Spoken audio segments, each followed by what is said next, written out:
Hello student, good morning. आज की अपनी क्लास है BA BSc part second mathematics C programming a practical approach, जिसके अंतर्गत अपन है ना आज भी अपना जो प्रोग्राम्स बनाएंगे Simpsons one third rules numerical integrations को सोल्व करने के लिए अपन सेकंड मेथड है ना सिम्पसन्स वन थर्ड रूल्स को फॉलो करते हुए अपन है ना सी का कोड लिखेंगे। तो अपन को ऐसे है ना गिवन ऐसे इंटीग्रेशंस होगा। तो जैसे फर्स्ट जो अपन प्रोग्राम्स बनाएंगे, इवाल्युएट जीरो इंटीग्रल 0 to 6 है ना, ये लिमिट दे रखी है अपन को dx अपॉन 1 + x² है ना। एक तो इसका बनाएंगे अपन, और एक अपन दूसरा प्रोग्राम सेम प्रोग्राम्स में थोड़ा सा मॉडिफाई करेंगे। और फिर अपन एक इंटीग्रल 0 to 3 लिमिट दे रखी है अपन को x² + 1/(1 + x³ है ना dx। इसका एक इसका प्रोग्राम बनाएंगे, फिर इसका सॉल्यूशन देखेंगे अपन, फिर वेरीफाई करेंगे। तो अब अपन को है ना सिम्पसन्स वन थर्ड रूल्स क्या है। तो आपको ना ये फॉर्मूला आना चाहिए सॉल्यूशन का। ये फॉर्मूला है ना अपन को क्या कहता है। तो ये जो फॉर्मूला बना रखा है ना कि ये एक तो ये तो लिमिट दे रखी है, ये जो भी लिमिट होगी x0 xn, तो ये लोअर लिमिट कह दो ना, ये तो लोअर लिमिट कह देंगे, और इसको अपना ना अपर लिमिट कह देंगे, अपर लिमिट। तो इस लिमिट्स को लेके एक तो आपका ना लोअर लिमिट का अपन इनपुट में लेंगे वेरिएबल, एक अपर लिमिट का वेरिएबल इनपुट में लेंगे। तो जो वेरिएबल्स अपन रिक्वायरमेंट रहेगी ना यहाँ पे डेटा को होल्ड करेंगे, तो वेरिएबल्स तो चाहिए होगा अपन को। तो वेरिएबल एक तो ना ए ले लूंगा मैं लोअर लिमिट के लिए, यू ले लूंगा अपर लिमिट के लिए। तो ये समझ आओगे ना आप, ये तो हो गया आपका लोअर लिमिट, यू हो जाएगा अपर लिमिट है ना। आप चाहो तो चेंज भी कर सकते हो। और एक अपना है ना ये y होगा, तो y जो अपन बनाएंगे y, ये है ना फंक्शंस को डिफाइन करेंगे यहाँ पे। ये फंक्शंस डिफाइन करेंगे क्योंकि वेरिएशन चलेगा, डिफरेंट डिफरेंट y कैलकुलेट होगा। फंक्शंस को डिफाइन करूंगा मैं यहाँ पे है ना। तो y इक्वल जो बनेगा ना अपना, वो हो जाएगा f(x). और f(x) अपन को ये क्या दे रखा है आप देखो। तो अपन को ये जो दे रखा है ना इंटीग्रल किसका निकालना है, 1/x इसका 1 + x² का। तो अपन है ना इसको फंक्शंस में ये वैल्यू डिफाइन कर देंगे, ये वाली वैल्यू। और दूसरे क्वेश्चंस में अगर ये चेंज कर दे, मान लो ये चेंज कर दे अपन को, तो अपन है ना इसमें x² + 1 + x³ कर देंगे। अंतर यही रहेगा कि ये आपका ये बदल सकते हैं, इक्वेशंस बदल सकते हैं, फंक्शंस बदल सकते हैं। तो फंक्शंस बदलेंगे तो आपका ये फंक्शंस की जो डेफिनेशन देंगे उसका ये कोड भी चेंज हो जाएगा। जो अपन फंक्शंस की डेफिनेशन लिखेंगे ना, ये f(x) एक फंक्शंस बनाऊंगा तो उसकी वैल्यू क्या है। तो x यहाँ पे हो जाएगा ना 1/(1 + x²) ये वैल्यू है। दूसरे अगर इसको इवेल्युएट करूंगा तो इसका हो जाएगा x² + 1 + x³। तो ये ध्यान देने का पॉइंट है। और फिर अपन है ना इसमें कितने है ना ये लेंगे अपन सेगमेंट। तो सेगमेंट को नंबर ऑफ एन की वैल्यू लेंगे तो कितने सेगमेंट होंगे। तो एक अपना पास एन होगा और एक एच होगा। तो एच कैलकुलेट करेंगे ना अपन, तो एच कैलकुलेट करेंगे तो ये वाला फॉर्मूला लगाएंगे अपन। तो एन है ना, इसमें एक रूल्स हो रहा है कि एन आपका इवन नंबर होना चाहिए। ये वाला ना एक रूल्स को और फॉलो करना अपन को। और एच एच अपना इस फॉर्मूले से इवेल्युएट करेंगे, इस फॉर्मूले से। तो एक्स एन मतलब आपकी upper limit minus lower limit divided by N. N अपन कीबोर्ड से लेके चलेंगे। तो एन आपका है ना इवन टर्म्स होनी चाहिए। तो इवन को कैसे चेक करें, तो हाउ टू चेक इवन है ना। तो ये भी अपन को माइंड में फॉलो करना पड़ेगा, हाउ टू चेक इवन। तो इवन को अपन जब यूज करेंगे ना, तो अपन यूज करेंगे कि एन इवन है या नहीं है। तो 2 से डिवाइड करूंगा मैं। तो ये ना ये क्या करता है, इसको अपन बोलते हैं कि N divided by 2, N divided by 2 and get remainder, and get remainder. तो रिमाइंडर को अपन यहाँ से चेक करेंगे कि रिमाइंडर 0 है क्या। तो 0 है तो ये इवन है। ये वाली कंडीशन है ना इफ में लगा के और फिर चेक करेंगे अपन। तो ये तो आपका ना इवन को चेक करने का एक लॉजिक हो गया। अगर 0 नहीं है तो नहीं को अपन है ना ऐसे समझते हैं कंप्यूटर को, ये वाला होता है नॉट इक्वल, नॉट इक्वल। तो सबसे पहले अपन एन को है ना इनपुट में क्या क्या लेंगे, एल लेंगे, यू लेंगे, एन लेंगे, ठीक है ना। फिर उसी के बेस पे एच कैलकुलेट करके और फिर अपन इवालुएट करेंगे। और फिर अपन को ना कितने सेगमेंट है, अब सेगमेंट वैल्यू को अपन कैसे ना डिनोट करेंगे। अब मान लो आपके 6 सेगमेंट वैल्यू है, एच की वैल्यू आपकी 6 है सेगमेंट वैल्यू। तो अपन है ना 6 स्टेप्स को कैसे फॉलो करेंगे, तो स्टेप्स को फॉलो करने के लिए फिर लूप की हेल्प लेंगे। तो लूप कौन सा यूज करोगे, फॉर लूप यूज करोगे।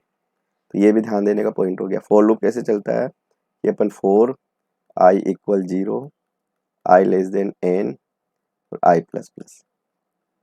तो ये x 0 से लेता हुआ ना अपना अपने आप लूप चलाता रहेगा।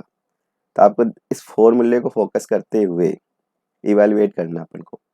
तो एक तो ये फॉर्मूले में फिक्स है h/3 y0 यानी पहली टर्म्स का सम होगा प्लस yn लास्ट टर्म्स का सम होगा। जैसे y का मान है ना n का मान अपने पास 6 है, तो y0 और yn 6 तक चलेगा ये। और फिर अपन है ना ये जो देख रहे हो 2 y2 4 6 ये इवन टर्म्स है, इवन टर्म्स है ना। और ये जो देख रहे हो y1 y3 y5 yn-1 ये ओड टर्म्स है। तो यानी कि अपना ये जो ओड टर्म्स को 4 से मल्टीप्लाई करोगे, इवन टर्म्स को 2 से मल्टीप्लाई करोगे। तो ये अगर ये फॉर्मूला आता है तो अपन इजी वे में इसको है ना कोड कर सकते हैं सी लैंग्वेज में। तो अपन को x को लेते हुए फिर y इवेलुएट करना होता है, फंक्शंस को इवेलुएट करना होता है। तो कितने सेगमेंट है उसी के हिसाब से स्टेप्स बनती है। y0 fx0 से कैलकुलेट होगा, y1 fx1 से कैलकुलेट होगा, है ना। मतलब x का f1 से कैलकुलेट हो गया, y2 f उससे x2 से कैलकुलेट होगा फंक्शंस में। तो अपन ये वैल्यू पुट करते जाएंगे और कैलकुलेट करते जाएंगे। अब ये काम कैसे होगा, तो इसको आप देखो कि अपन प्रोग्राम कैसे लिख पाएंगे। तो अपना एक्सपेरिमेंट का ये मेन ऑब्जेक्टिव हो गया, है ना। ये तो आपका एक्सपेरिमेंट का मेन ऑब्जेक्टिव हो गया। ये आपका मेन ऑब्जेक्ट क्या है कि अपन इसका है ना कोड लिखना चाह रहे हैं।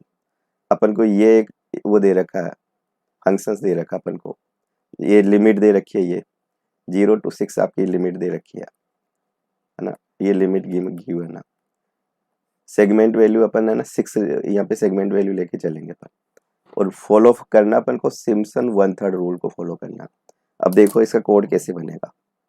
तो कोड देखोगे ना आप, तो सोर्स कोड सी लैंग्वेज का जो कोड कहलाएगा वो आपका सोर्स कोड कहलाएगा। तो ये तो आपका हेडिंग हो गया, है ना। इसमें कोई दिक्कत ही नहीं होनी चाहिए आपको। ये तो हेडिंग हो गया ना, हेडिंग ये वाला। तो कमेंट सेक्शन है तो बिगिनिंग पे ये लगाना जरूरी है, क्लोजिंग पे लगाना जरूरी है। फिर ये ना लिंकिंग सेक्शन हो जाएगा, ये वाला लिंकिंग लाइब्रेरी से जुड़ता है compiler, linking section,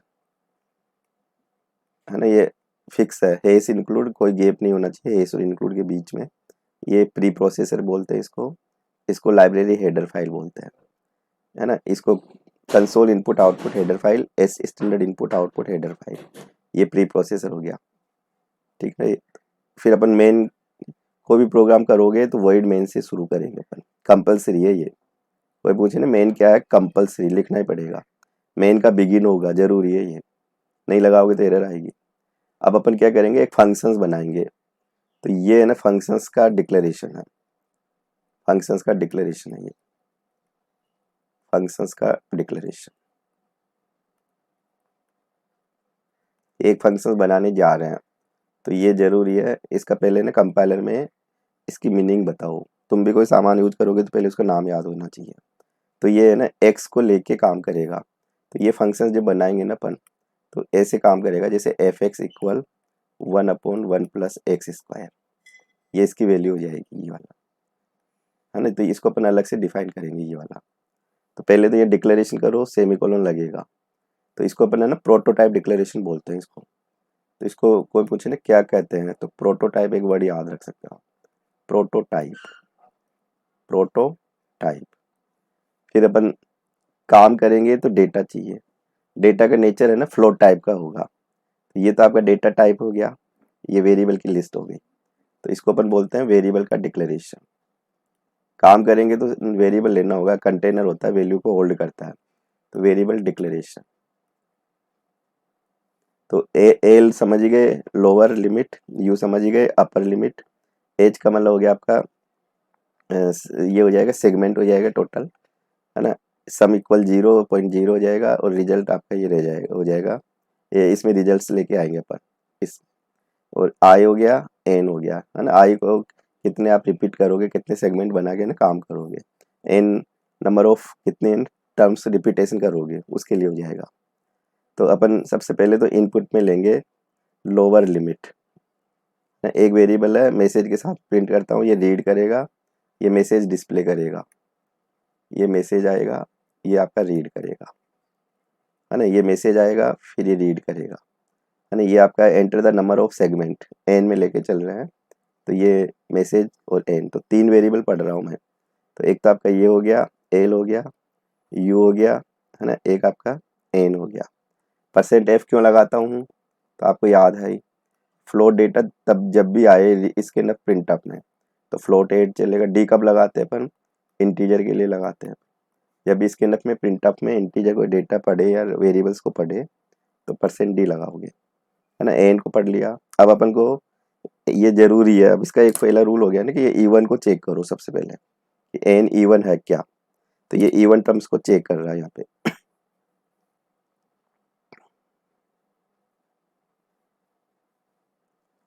even terms को चेक कर रहा है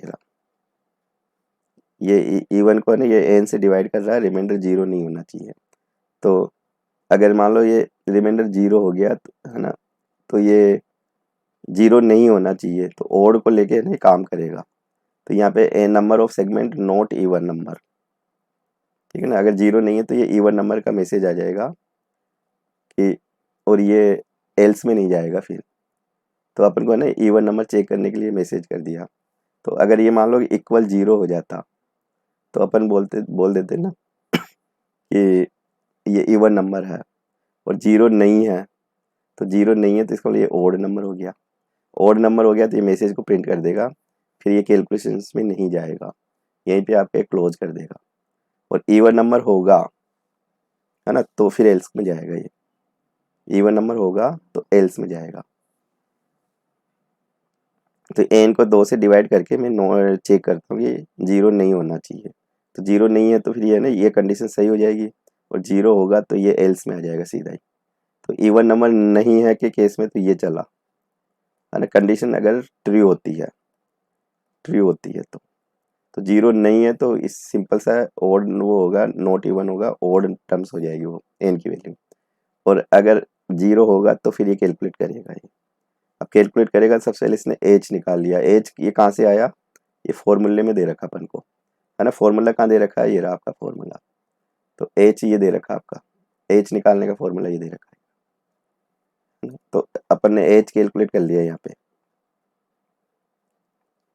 फिर सम होगा, अब सम ये कहाँ से ये क्यों लिया, अब आप देखते हो ना फॉर्मूले में अपन ने क्या ले रखा है सम, ये समेशन हो गया ना कि वाई नोट और यहाँ पे वाई एन, ये सम हो गया, तो ये क्या है, ये लोअर लिमिट से कैलकुलेट होगा, ये क्या है, ये अपर लिमिट से कैलकुलेट होगा। तो अपना सम करने के लिए क्या हो जाएगा कि फंक्शंस में जाएंगे, तो f0 plus F N, N का मतलब होता है कि जो भी अपना ये कैलकुलेट होके आ रहा है, तो ये देखो अपन ने क्या लिया सम में, है ना, एफ यू अपर बाउंड, मतलब ये लोअर और अपर बाउंड का सम कर दिया, तो ये फंक्शन से कैलकुलेट हो के आएगा, ये फंक्शन से कैलकुलेट हो के आएगा, तो ये ना फंक्शंस कॉलिंग हो रही है यहाँ से, फंक्शंस कॉलिंग, तुम कहोगे ये क्या करता है कि ये यहाँ से ना F L plus F you, तो फंक्शंस देखोगे ना ये रहा डिफाइन, तो ये फंक्शंस का पैरामीटर है ना, ये फंक्शंस का पैरामीटर है, तो एक्स की वैल्यू एल की वैल्यू यहाँ पुट करेगा, कैलकुलेट करेगा, जो भी रिजल्ट आएगा ना ये लेके वहाँ चला जाएगा, फिर अपर बाउंड आएगी यू आएगा, फिर कैलकुलेट करके यहाँ आ जाएगा, कैलकुलेट करके फिर ये सम करने का काम कर देगा, यहाँ सम हो जाएगा 2 पद का, तो ये y0 और वाई एन वो वाली स्टेप्स हो गई ये फॉर्मूले से। फिर अपन आगे देखें कि आगे जो अपन फॉर्मूला यूज कर रहे हैं ना, तो एक में ओड नंबर और इवन नंबर को देखो, ये जो 2 लगा रखा है ये तो आपका इवन नंबर टर्म्स के साथ है और ये 4 लगा रखा है ये ओड नंबर के साथ है।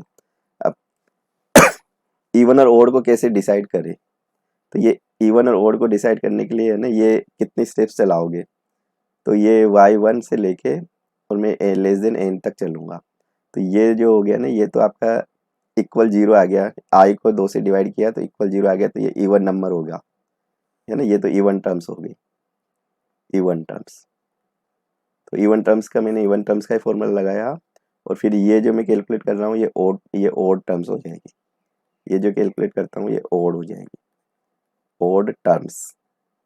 तो ये देखोगे ना तो इसमें 2 आ रहा है फॉर्मूले में, इसमें 4 आ रहा है और ये जो वैल्यू बनेगी ना ये अलग अलग, तो जो भी आई आएगा तो a से मल्टीप्लाई करके और l+1 में है ना ऐड होके तो ये अलग अलग फंक्शन से इवाल्युएट होगा।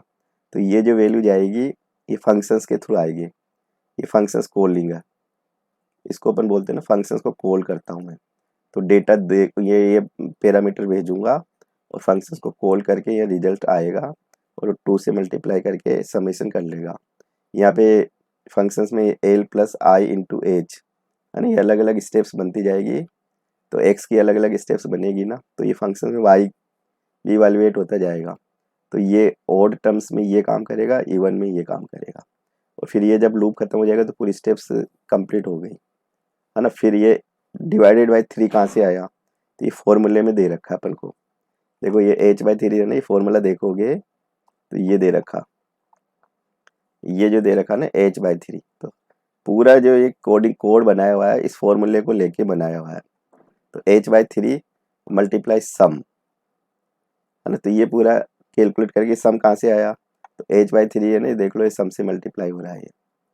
ये आपका 2 टर्म्स का सम तो अपन ने पहले ही कर लिया, फिर इवन टर्म्स का सम कर लिया, ओड का कर लिया, तो ये समेशन में ही करता रहेगा पूरा काम। फिर सम आएगा तो ये पूरा h/3 करके, है ना, सम को मल्टीप्लाई करके रिजल्ट्स को दे देगा। तो ये रिजल्ट्स को अपन ने फ्लोट रिजल्ट है, ये फ्लोट टाइप का रिजल्ट आएगा, ये फ्लोट टाइप का आएगा, फ्लोट के लिए आ गया, है ना, ये आपका रिजल्ट का स्टोरेज हो गया और ये पूरा गेट सेज हो गया। फिर ये फंक्शन है ना सबसे नीचे लेवल पे आएगा, ये पूरा मेन का क्लोज हो जाएगा, ये मेन का क्लोज है, मेन जो फंक्शंस है उसका क्लोज है। और फिर मेन फंक्शंस खत्म होने के बाद में ये फंक्शंस अपना डिफाइन है, ये फंक्शंस की डेफिनेशन, ये इक्वेशंस डिपेंड करेगी क्वेश्चंस में क्या दे रखी है अपन को, तो उसी के अकॉर्डिंग ये फंक्शंस बनेगा। रिटर्न का मतलब होता है कि जहाँ से डेटा आएगा ना यहाँ पे एक्स में वैल्यू डालेगा, ये कैलकुलेट करेगा और रिटर्न में कॉलिंग में चला जाएगा।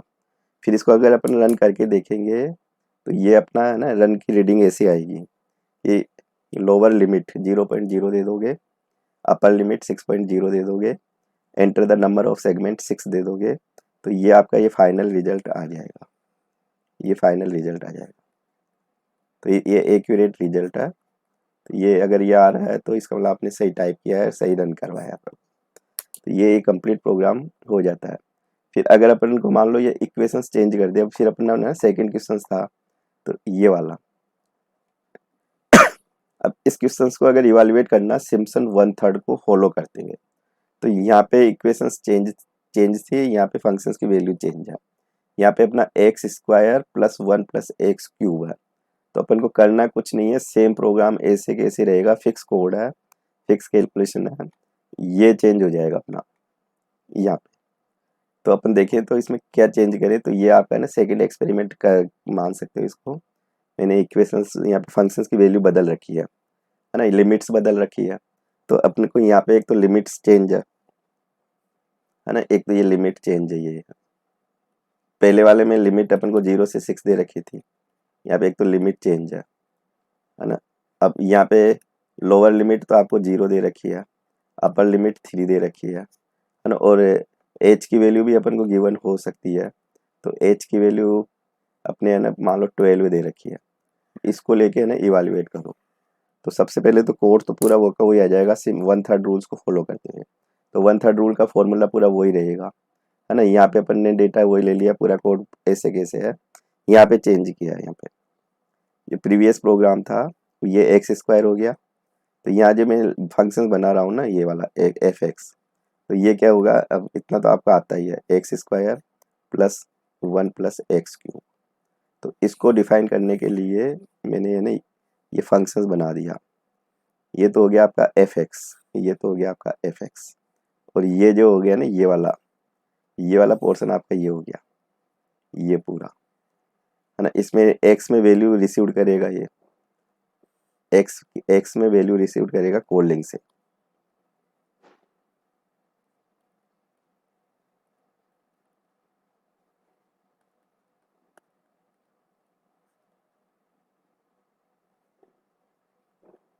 फंक्शंस कोल्ड लिंक से, फंक्शंस को जब भी अपन है ना ऐसे लिखते हैं ना कि एफ मान लो 0, ये 0 एक्स में आ जाएगा, एक्स में ये वैल्यू पुट करके वहाँ कैलकुलेशन में चला जाएगा। तो यहाँ पे ये फंक्शंस की कोलिंग है, ये फंक्शंस की कोलिंग है ना। ये वाला जो रिजल्ट आ रहा है ये फंक्शन से इवाल्युएट हो रहा है, ये रिजल्ट आ रहा है ना ये फंक्शन से इवाल्युएट हो रहा है। तो प्रोग्राम में कुछ नहीं है, इसे डिफरेंट डिफरेंट अपन को वेरिएशन इक्वेशंस या आपको फंक्शंस बदल सकते हैं। तो आप है ना रन करके देख सकते हो। अब इसको अगर रन करके देखेंगे तो अपना ये रिजल्ट आएगा। तो अपन ने ये क्या लिया, enter the lower limit of internal integral, तो 0 लिया, अपर लिमिट अपन ने 3 लिया, सेगमेंट वैल्यू को 12 दिया, तो आपके कैलकुलेशन होके ये आएगा। तो अपन का है ना ये सिम्पसन 1/3 रूल है। मेन फोकस अपन को इस फॉर्मूले को लेके ही कोडिंग करनी होती है। कोडिंग में कोई ज़्यादा टफ नहीं है, इजी कोडिंग है। अब इसको अगर अपन सी लैंग्वेज में रन करके देखें है ना, तो क्या इसका रिजल्ट आएगा है ना, कैसे इसको टाइप करेंगे। थोड़ा सा अपन 2 मिनट सी लैंग्वेज का मैं देख लेता हूँ कोड। तो अब देखो, इसको तो मैं मिनिमाइज कर देता हूँ। अब सी लैंग्वेज खोलेंगे, टर्बो C++, देखो ये रहा डेस्कटॉप पे आइकन है। ये प्रोग्राम्स जो मैंने बताया ये नोट डाउन कर लो, फिर सी लैंग्वेज में जाके न्यू पे करके फाइल खोल के ब्लैंक फाइल आ जाएगी, फिर वहाँ इस प्रोग्राम को टाइप कर लो। F5 से है ना फुल स्क्रीन हो जाती है, F5 से फुल स्क्रीन हो जाएगी। फिर अपन ये प्रोग्राम को टाइप करेंगे, तो प्रोग्राम्स मेरा ऑलरेडी टाइप्ड है, तो मैं ऑलरेडी इसको ओपन कर लेता हूँ। तो मैंने ना ये प्रोग्राम पूरा टाइप कर दिया। टाइप करोगे तो ये आपका कमेंट्स हो गया। टाइप में थोड़ा सा ना पंक्चुएशंस को पूरा फॉलो करना होता है। कई बार जल्दबाज में एक सेमीकोलन नहीं लगता, कोटेशन नहीं लगता। ये फंक्शंस का डिक्लेरेशन हो गया ये वाला है ना। ये आपका वेरिएबल का डिक्लेरेशन हो गया, जो जो काम करेंगे पूरे वेरिएबल। ये पूरा है ना इनपुट का पार्ट हो गया। ये इवन नंबर को चेक करने की कंडीशन लगा दी। इवन नंबर होगा तो फिर ये ना एज निकाल के अपन ने ये लूप चला दिया। लूप में फिर इवन टर्म्स को अलग कैलकुलेट किया और ओड टर्म्स को अलग कैलकुलेट किया। फिर अपन ने रिजल्ट्स के लिए एच इक्वल ये लगा दिया है ना, एच 3/0 और मल्टीप्लाई सम। फिर अपन ने ये प्रिंट करा दिया रिजल्ट को। तो ये एल्स का पोर्शन यहाँ से चल रहा है, यहाँ पे क्लोज हो रहा है, ठीक है ना। और अपना है ना गेट सीएच करके क्लोज हो गया फाइनल। क्लोज होने के बाद में ये फंक्शंस आएगा, ये फंक्शंस आएगा ये है ना। फंक्शंस को मेन का क्लोज हो जाएगा, उसके बाद अलग से इंडिपेंडेंट ब्लॉक है। और मुझे फंक्शंस क्या होता है, एक इंडिपेंडेंट ब्लॉक है प्रोग्राम का, एक स्पेसिफिक टास्क एग्जीक्यूट करेगा। टास्क क्या दे रखे अपन ने, 1/1 प्लस एक्स स्क्वायर की टास्क इवेल्युएट करनी है अपन को। एक्स की वैल्यू पास करूंगा तो पास करूंगा, यहाँ डेटा लेगा, इसका नाम मैंने एफ दे रखा है इस कोड का, तो एफ को अपन ने यहाँ पे यूज किया हुआ है। तो ये आपका ना पूरा प्रोग्राम बन जाएगा ये वाला। अब इसको रन करेंगे, तो रन करेंगे तो ना पहले सेव कर लोगे F2 से। रन करूंगा तो फिर है ना ये आपका हो जाएगा यहाँ से कंट्रोल F9 से। रन करोगे तो फिर यहाँ वैल्यू दोगे, तो वैल्यू मैं कीबोर्ड से दे रहा हूँ 0। फिर मान लो मैं 6 दे रहा हूँ, ये 1 है अपन को, सेगमेंट वैल्यू में 6 दे रहा हूँ, तो ये रिजल्ट आ गया आपका एक्यूरेट रिजल्ट है ना। बाय डिफॉल्ट 6 डेसिमल प्लेसेस तक रखता है ये फ्लोट डेटा को। तो ये कैलकुलेट हो गया। अब बाई चांस अपना फंक्शन अगर चेंज हो जाए, तो अभी तो अपन ने यहाँ पे ये यूज किया हुआ है। अब अपना एफ एक्स इक्वल अपन को मान लो फंक्शंस दे दे इक्वेशंस कि एक्स स्क्वायर प्लस 1/x³, इसका इंटीग्रल है ना सिम्पसन 1/3 से कैलकुलेट करो। तो करना कुछ नहीं है, सेम प्रोग्राम